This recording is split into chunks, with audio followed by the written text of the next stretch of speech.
Sejam bem-vindos para mais um vídeo do canal. Eu sou o professor André Padoe Miranda e esse é o canal Direito com Questões.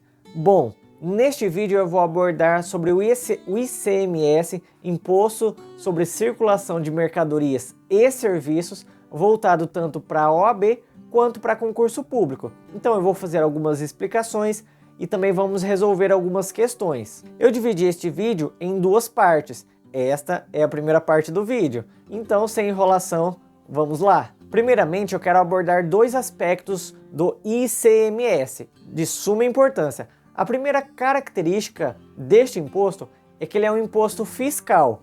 Isso significa que o objetivo dele é a arrecadação, diferentemente dos impostos extrafiscais.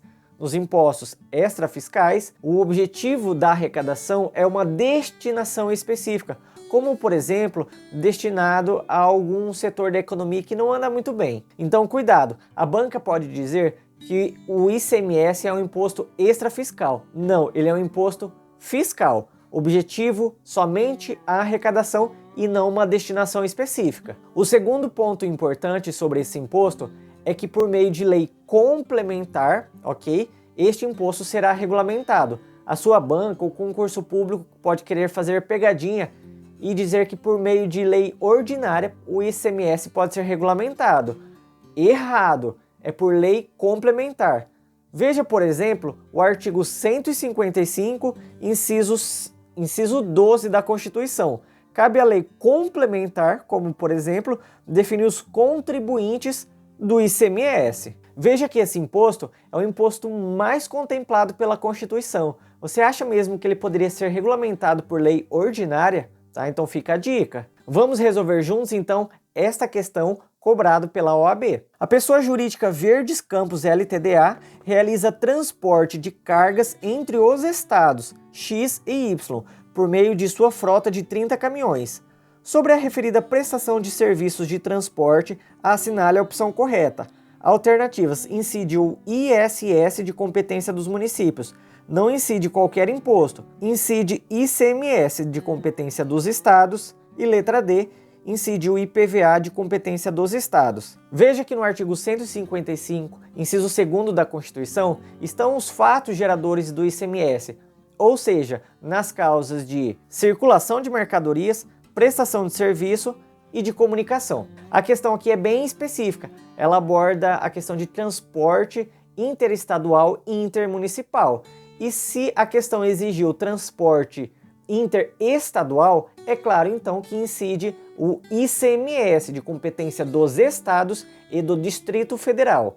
Já o ISS é de competência dos municípios. Então, a alternativa correta é a alternativa C, incide o ICMS de competência dos estados e do Distrito Federal. Vamos aprofundar um pouquinho com o seguinte detalhe. A Constituição estabelece que o ICMS ele incide nas prestações de serviço de transporte intermunicipal, ou seja, de um município para outro, e interestadual, de um estado para outro. A observação importante é o seguinte: se há transporte, em um mesmo município, aí não incide o ICMS, incide o ISS de competência dos municípios. Exemplo, o transporte de um bairro para o outro. Vamos para a segunda questão então. A seguradora ABCSA realizou a venda de um lote dos chamados automóveis salvados de sinistro, isto é, automóveis que, por algum acidente, colisão, enchente, etc., perderam mais de 75% de seu valor, sendo sua propriedade transferida para a seguradora, a qual paga a correspondente indenização ao segurado.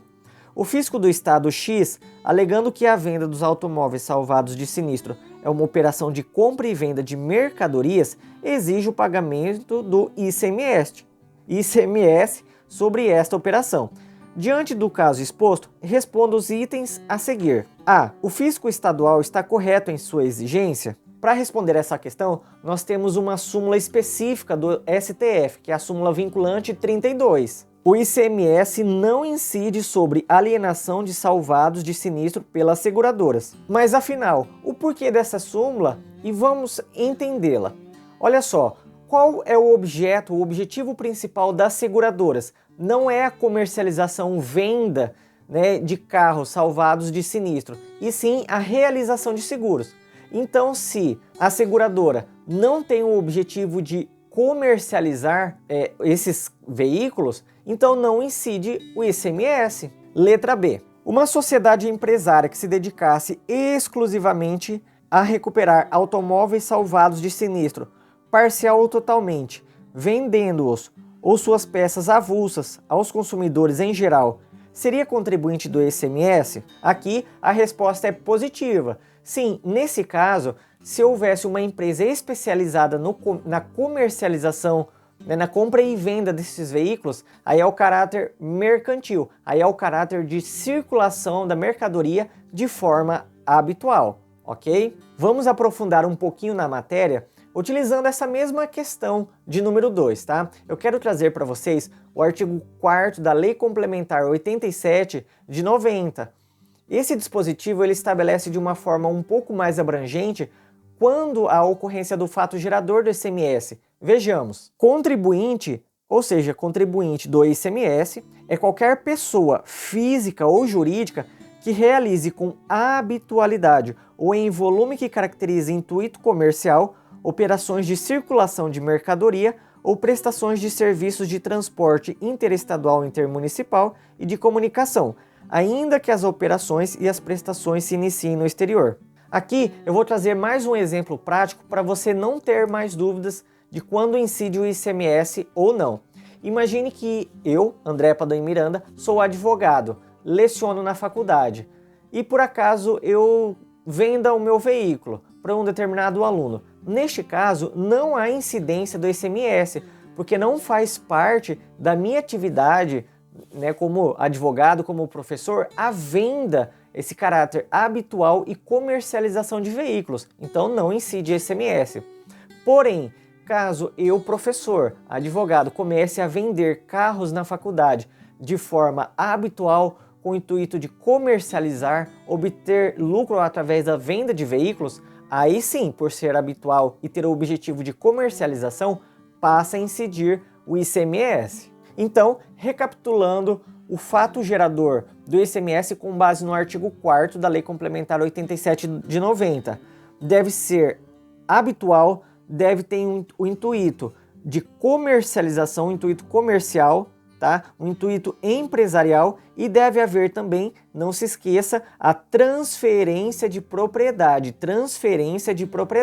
Se não houver transferência de propriedade, não incide ICMS. Guarde esta frase. Falando um pouquinho sobre mercadoria, quando essa transferência de mercadoria, essa transferência de propriedade, né, ela tem que ser onerosa. Se não for onerosa, não incide ICMS. Veja, por exemplo, sobre o serviço de comunicação. O artigo 155, inciso 10, a linha D da CF diz o seguinte: não incidirá o ICMS nas prestações de serviço de comunicação nas modalidades de radiodifusão sonora e de sons e imagens de recepção livre e gratuita. Então, se na sua prova vier lá serviço de comunicação, é importante também que venha as seguintes palavras, de forma onerosa, para que assim haja incidência do ICMS. Aproveitando também essa fala de comunicação, incide ICMS nos casos de TV a cabo,